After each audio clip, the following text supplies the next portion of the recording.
How the Brigadier Slew the Fox. In all the great hosts of France there was only one officer toward whom the English of Wellington's army retained a deep, steady, and unchangeable hatred. There were plunderers among the French, and men of violence, gamblers, duellists, and roués. All these could be forgiven, for others of their kidney were to be found among the ranks of the English. But one officer of Masséna's force had committed a crime which was unspeakable, unheard of, abominable, only to be alluded to with curses late in the evening when a second bottle had loosened the tongues of men. The news of it was carried back to England, and country gentlemen who knew little of the details of the war grew crimson with passion when they heard of it, and yeomen of the shires raised freckled fists to heaven and swore. And yet who should be the doer of this dreadful deed but our friend the Brigadier, Etienne Gerard of the hussars of Conflans, gay-riding, plume-tossing, debonair, the darling of the ladies and of the 6 brigades of light cavalry. But the strange part of it is that this gallant gentleman did this hateful thing, and made himself the most unpopular man in the peninsula, without ever knowing that he had done a crime for which there is hardly a name amid all the resources of our language. He died of old age, and never once in that imperturbable self-confidence which adorned or disfigured his character knew that so many thousand Englishmen would gladly have hanged him with their own hands.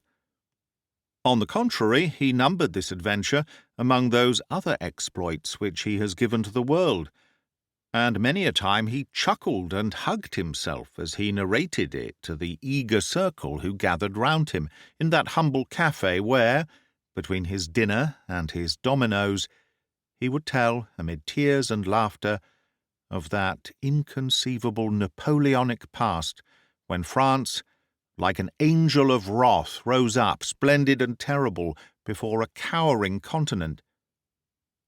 Let us listen to him, as he tells the story in his own way, and from his own point of view.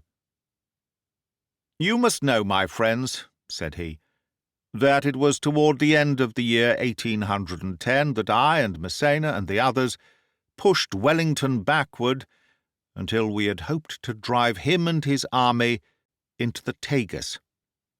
But when we were still 25 miles from Lisbon, we found that we were betrayed. For what had this Englishman done but build an enormous line of works and forts at a place called Torres Vedras, so that even we were unable to get through them. They lay across the whole peninsula, and our army was so far from home that we did not dare to risk a reverse, and we had already learnt at Busaco that it was no child's play to fight against these people. What could we do then but sit down in front of these lines and blockade them to the best of our power? There we remained for 6 months, amid such anxieties that Masséna said afterward that he had not one hair which was not white upon his body. For my own part, I did not worry much about our situation, but I looked after our horses, which were in much need of rest and green fodder. For the rest, we drank the wine of the country, and passed the time as best we might. There was a lady at Santarém, but my lips are sealed. It is the part of a gallant man to say nothing, though he may indicate that he could say a great deal. One day Masséna sent for me, and I found him in his tent with a great plan pinned upon the table. He looked at me in silence with that single piercing eye of his, and I felt by his expression that the matter was serious. He was nervous and ill at ease, but my bearing seemed to reassure him. It is good to be in contact with brave men. "Colonel Etienne Gerard," said he, "I've always heard that you are a very gallant and enterprising officer. It was not for me to confirm such a report, and yet it would be folly to deny it, so I clinked my spurs together and saluted. "You are also an excellent rider." I admitted it. "And the best swordsman in the 6 brigades of light cavalry." Massena was famous for the accuracy of his information. "Now," said he, "if you will look at this plan, you will have no difficulty in understanding what it is that I wish you to do. These are the lines of Torres Vedras. You will perceive that they cover a vast space, and you will realize that the English can only hold a position here and there. Once through the lines, you have 25 miles of open country, which lie between them and Lisbon. It is very important to me to learn how Wellington's troops are distributed throughout that space, and it is my wish that you should go and ascertain." His words turned me cold. "Sir," said I, "it is impossible that a colonel of light cavalry should condescend to act as a spy." He laughed and clapped me on the shoulder. "You would not be a hussar if you were not a hothead," said he. "If you will listen, you will understand that I have not asked you to act as a spy. What do you think of that horse?" He had conducted me to the opening of his tent, and there was a chasseur who led up and down a most admirable creature. He was a dapple grey, not very tall, a little over 15 hands perhaps, but with the short head and splendid arch of the neck, which comes with the Arab blood.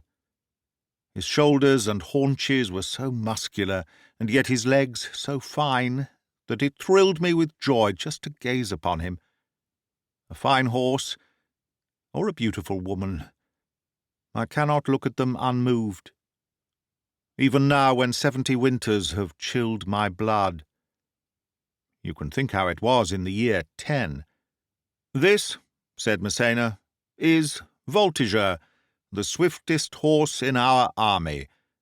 What I desire is that you should start tonight, ride round the lines upon the flank, make your way across the enemy's rear, and return upon the other flank, bringing me news of his disposition.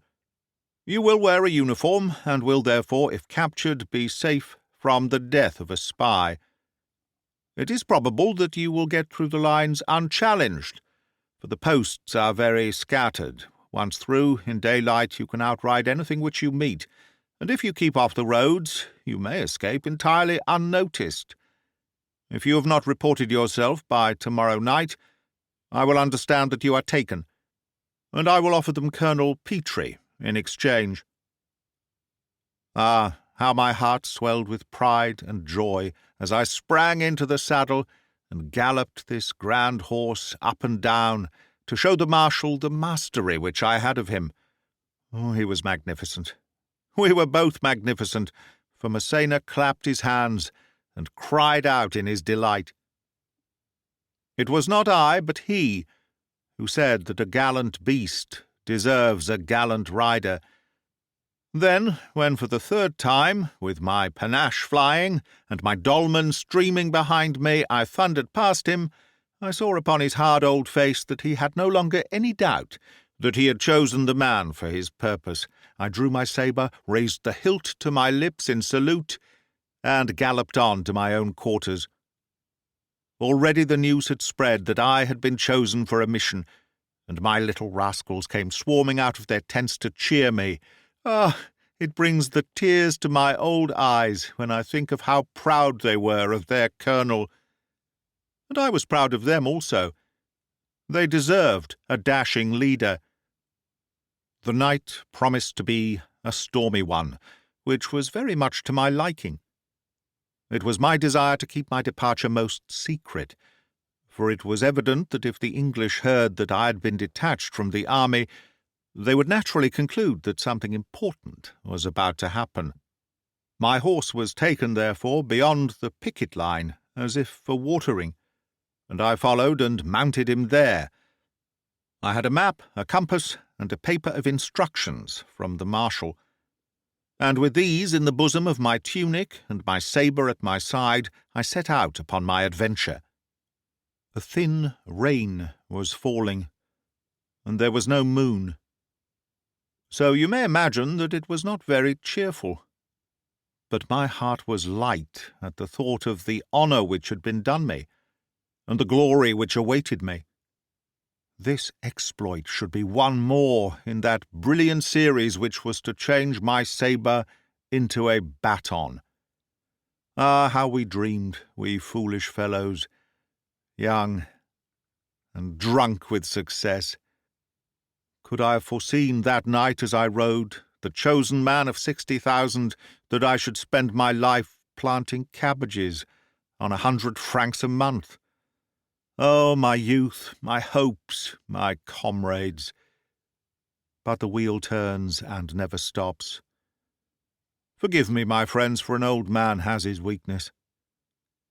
My route, then, lay across the face of the high ground of Torres Vedras, then over a streamlet, past a farmhouse which had been burned down, and now was only a landmark, then through a forest of young cork oaks, and so to the monastery of San Antonio, which marked the left of the English position.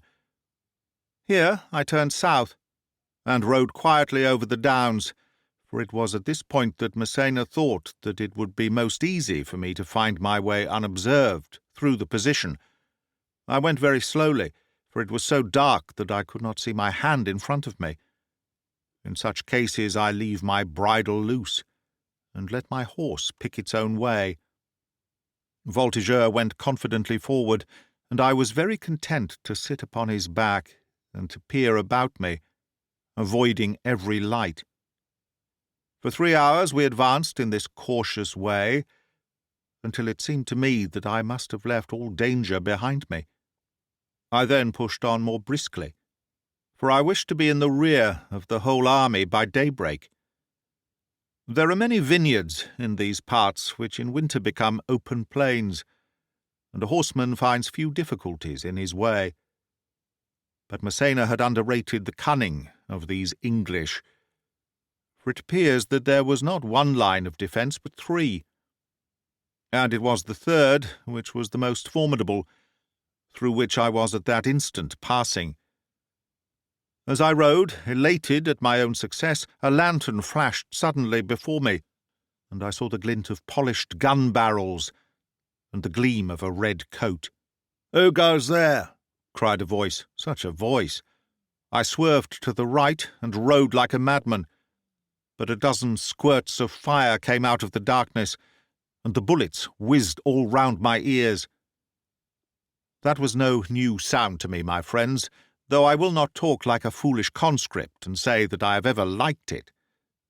But at least it had never kept me from thinking clearly, and so I knew that there was nothing for it but to gallop hard and try my luck elsewhere. I rode round the English picket, and then, as I heard nothing more of them, I concluded rightly that I had at last come through their defences. For 5 miles I rode south, striking a tinder from time to time to look at my pocket compass. And then, in an instant, I feel the pang once more as my memory brings back the moment, my horse, without a sob or staggers, fell stone dead beneath me. I had never known it, but one of the bullets from that infernal picket had passed through his body. The gallant creature had never winced nor weakened, but had gone while life was in him. One instant I was secure on the swiftest, most graceful horse in Massena's army. The next he lay upon his side, worth only the price of his hide. And I stood there, that most helpless, most ungainly of creatures, a dismounted hussar.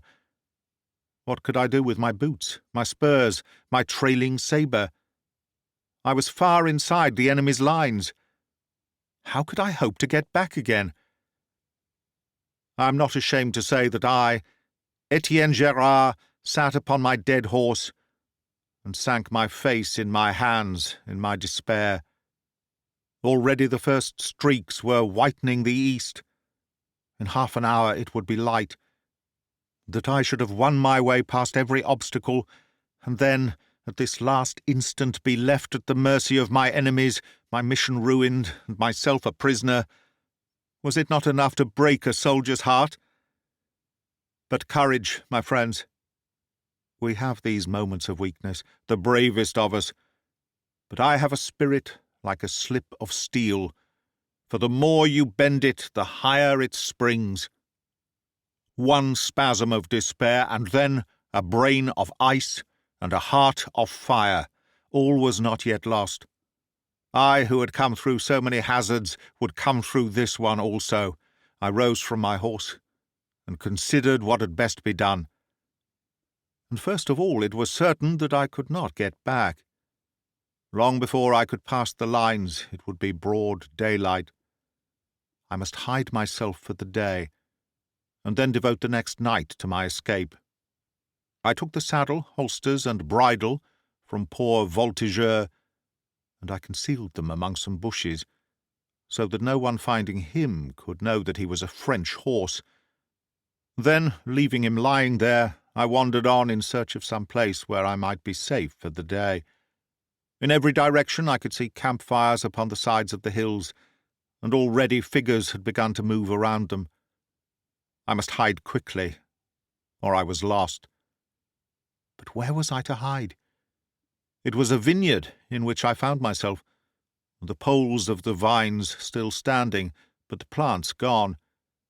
There was no cover there. Besides, I should want some food and water before another night had come. I hurried wildly onward through the waning darkness, trusting that chance would be my friend. And I was not disappointed. Chance is a woman, my friends, and she has her eye always upon a gallant hussar. Well then, as I stumbled through the vineyard, something loomed in front of me, and I came upon a great square house, with another long, low building upon one side of it. 3 roads met there, and it was easy to see that this was the posada, or wine shop.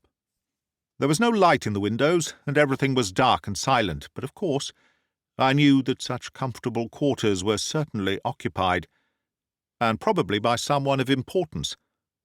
I have learned, however, that the nearer the danger may really be, the safer the place, and so I was by no means inclined to trust myself away from this shelter. The low building was evidently the stable, and into this I crept, for the door was unlatched. The place was full of bullocks and sheep, gathered there, no doubt, to be out of the clutches of marauders. A ladder led to a loft, and up this I climbed and concealed myself very snugly among some bales of hay upon the top. This loft had a small open window, and I was able to look down upon the front of the inn and also upon the road. There I crouched and waited to see what would happen. It was soon evident that I had not been mistaken when I had thought that this might be the quarters of some person of importance. Shortly after daybreak, an English light dragoon arrived with a dispatch, and from then onward the place was in a turmoil, officers continually riding up and away. Always the same name was upon their lips: Sir Stapleton, Sir Stapleton. It was hard for me to lie there with a dry moustache and watch the great flagons which were brought out by the landlord to these English officers. But it amused me to look at their fresh-coloured, clean-shaven, careless faces, and to wonder what they would think if they knew that so celebrated a person was lying so near to them. And then, as I lay and watched, I saw a sight which filled me with surprise. It is incredible the insolence of these English. What do you suppose my Lord Wellington had done when he found that Massena had blockaded him, and that he could not move his army? I might give you many guesses. You might say that he had raged, that he had despaired, that he had brought his troops together and spoken to them about glory and the fatherland before leading them to one last battle. No, my lord did none of these things, but he sent a fleet ship to England to bring him a number of fox-dogs, and he with his officers settled himself down to chase the fox. It is true what I tell you. Behind the lines of Torres Vedras these mad Englishmen made the fox chase 3 days in the week. We had heard of it in the camp, and now I was myself to see that it was true. For along the road which I have described, there came these very dogs, 30 or 40 of them, white and brown, each with its tail at the same angle, like the bayonets of the old guard. My faith, but it was a pretty sight. And behind and amidst them there rode 3 men with peaked caps and red coats, whom I understood to be the hunters. After them came many horsemen, with uniforms of various kinds, stringing along the roads in 2s and 3s, talking together and laughing. They did not seem to be going above a trot, and it appeared to me that it must indeed be a slow fox which they hoped to catch. However, it was their affair, not mine, and soon they had all passed my window and were out of sight. I waited and I watched, ready for any chance which might offer. Presently an officer in a blue uniform, not unlike that of our flying artillery, came cantering down the road. An elderly, stout man he was, with grey side-whiskers. He stopped and began to talk with an orderly officer of dragoons, who waited outside the inn. And it was then that I learned the advantage of the English which had been taught me. I could hear and understand all that was said. "Where is the meat?" said the officer, and I thought that he was hungering for his beefsteak. But the other answered him that it was near Altara, so I saw that it was a place of which he spoke. "You were late, Sir George," said the orderly. "Yes, I had a court-martial. Has Sir Stapleton Cotton gone?" At this moment a window opened, and a handsome young man in a very splendid uniform looked out of it. "Hello, Murray," said he. "These cursed papers keep me, but I will be at your heels." "Very good, Cotton. I'm late already, so I will ride on." "You might order my groom to bring round my horse," said the young general at the window to the orderly below, while the other went on down the road. The orderly rode away to some outlying stable, and then, in a few minutes, there came a smart English groom, with a cockade in his hat, leading by the bridle a horse. And, oh, my friends, you have never known the perfection to which a horse can attain until you have seen a first-class English hunter. He was superb, tall, broad, strong, and yet as graceful and agile as a deer. Coal-black he was in colour, and his neck and his shoulders and his quarters and his fetlocks. How can I describe him all to you? The sun shone upon him as on polished ebony, and he raised his hoofs in a little playful dance so lightly and prettily, while he tossed his mane and whinnied with impatience. Never have I seen such a mixture of strength and beauty and grace. I had often wondered how the English hussars had managed to ride over the chasseurs of the guards in the affair at Astorga, but I wondered no longer when I saw the English horses. There was a ring for fastening bridles at the door of the inn, and the groom tied the horse there while he entered the house. In an instant I had seen the chance which fate had brought to me. Were I in that saddle, I should be better off than when I started. Even Voltigeur could not compare with this magnificent creature. To think is to act with me. In one instant I was down the ladder and at the door of the stable. The next I was out, and the bridle was in my hand. I bounded into the saddle. Somebody, the master or the man, shouted wildly behind me. What cared I for his shouts? I touched the horse with my spurs, and he bounded forward with such a spring that only a rider like myself could have sat him. I gave him his head and let him go. It did not matter to me where, so long as we left this inn far behind us. He thundered away across the vineyards, and in a very few minutes I had placed miles between myself and my pursuers. They could no longer tell in that wild country in which direction I had gone. I knew that I was safe, and so, riding to the top of a small hill, I drew my pencil and notebook from my pocket, and proceeded to make plans of those camps which I could see, and to draw the outline of the country. He was a dear creature upon whom I sat, but it was not easy to draw upon his back, for every now and then his 2 ears would cock, and he would start and quiver with impatience. At first I could not understand this trick of his, but soon I observed that he only did it when a peculiar noise, yoy, yoy, yoy, came from somewhere among the oak woods beneath us, and then suddenly this strange cry changed into a most terrible screaming, with the frantic blowing of a horn. Instantly he went mad, this horse. His eyes blazed, his mane bristled. He bounded from the earth and bounded again, twisting and turning in a frenzy. My pencil flew one way and my notebook the other, and then, as I looked down into the valley, an extraordinary sight met my eyes. The hunt was streaming down it. The fox I could not see, but the dogs were in full cry, their noses down, their tails up, so close together that they might have been one great yellow and white moving carpet. And behind them rode the horsemen. My faith, what a sight! Consider every type which a great army could show, some in hunting dress, but the most in uniforms, blue dragoons, red-trousered hussars, green riflemen, artillerymen, gold-slashed lancers, and most of all red, for the infantry officers ride as hard as the cavalry. Such a crowd, some well mounted, some ill, but all flying along as best they might, the subaltern as good as the general, jostling and pushing, spurring and driving, with every thought thrown to the winds, save that they should have the blood of this absurd fox. Truly they are an extraordinary people, the English. But I had little time to watch the hunt or to marvel at these islanders, for of all these mad creatures the very horse upon which I sat was the maddest. You understand that he was himself a hunter, and that the crying of these dogs was to him what the call of a cavalry trumpet in the street yonder would be to me.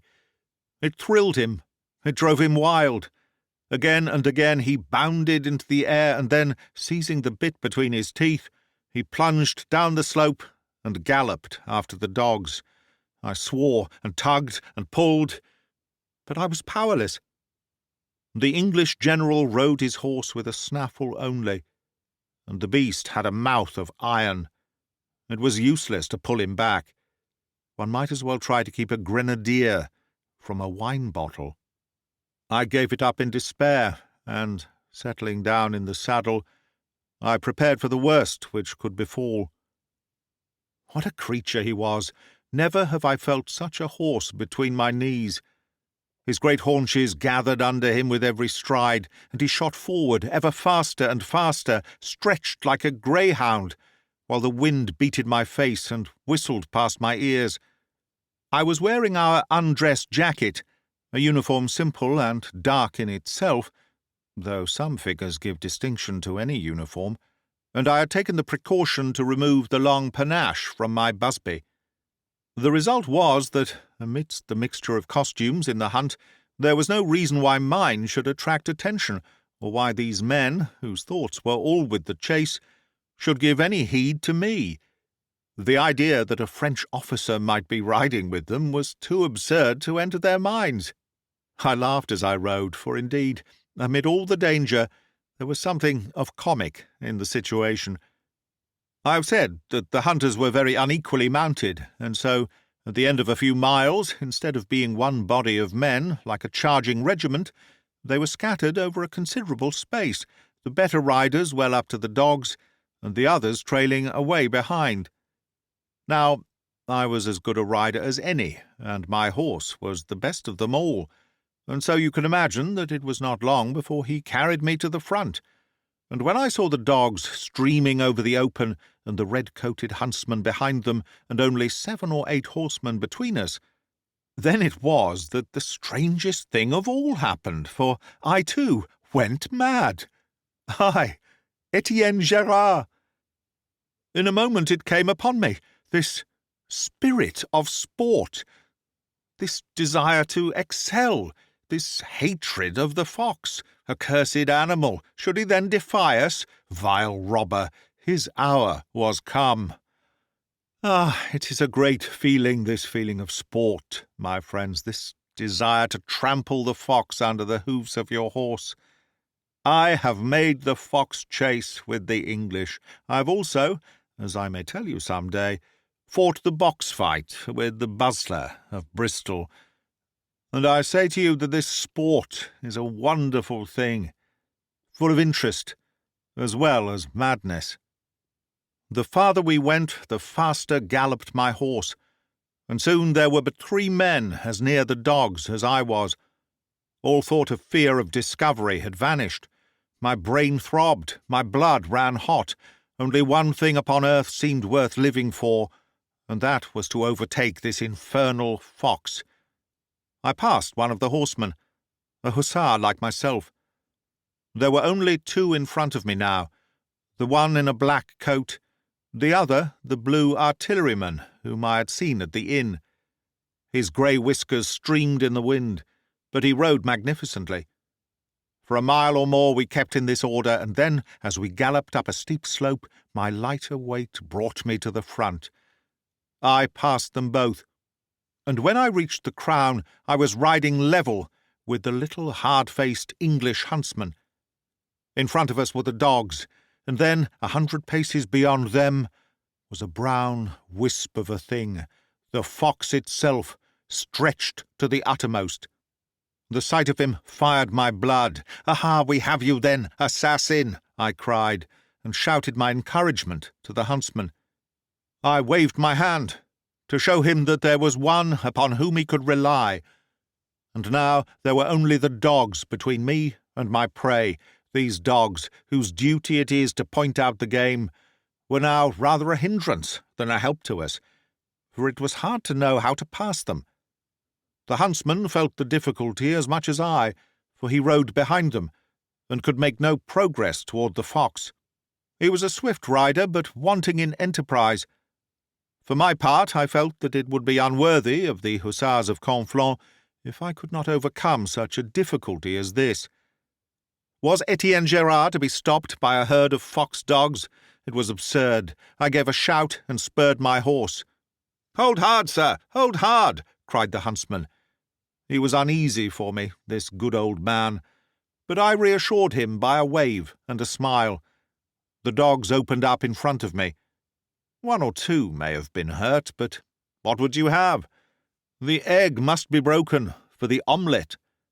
I could hear the huntsman shouting his congratulations behind me. One more effort, and the dogs were all behind me, only the fox was in front. Ah, the joy and pride of that moment! To know that I had beaten the English at their own sport. Here were 300, all thirsting for the life of this animal, and yet it was I who was about to take it. I thought of my comrades, of the light cavalry brigade, of my mother, of the Emperor, of France. I had brought honour to each and all. Every instant brought me nearer to the fox. The moment for action had arrived, so I unsheathed my sabre. I waved it in the air, and the brave English all shouted behind me. Only then did I understand how difficult is this fox chase, for one may cut again and again at the creature, and never strike him once. He is small, and turns quickly from a blow. At every cut I heard those shouts of encouragement from behind me, and they spurred me to yet another effort. And then, at last, the supreme moment of my triumph arrived. In the very act of turning, I caught him fair, with such another back-handed cut as that with which I killed the aide-de-camp of the Emperor of Russia. He flew into 2 pieces, his head one way and his tail another. I looked back and waved the blood-stained sabre in the air. For the moment I was exalted. Superb! Ah, how I should have loved to have waited, to have received the congratulations of these generous enemies. There were 50 of them in sight, and not one who was not waving his hand and shouting. They are not really such a phlegmatic race, the English. A gallant deed in war or in sport will always warm their hearts. As to the old huntsman, he was the nearest to me, and I could see with my own eyes how overcome he was by what he had seen. He was like a man paralyzed, his mouth open, his hand with outspread fingers raised in the air. For a moment my inclination was to return and to embrace him.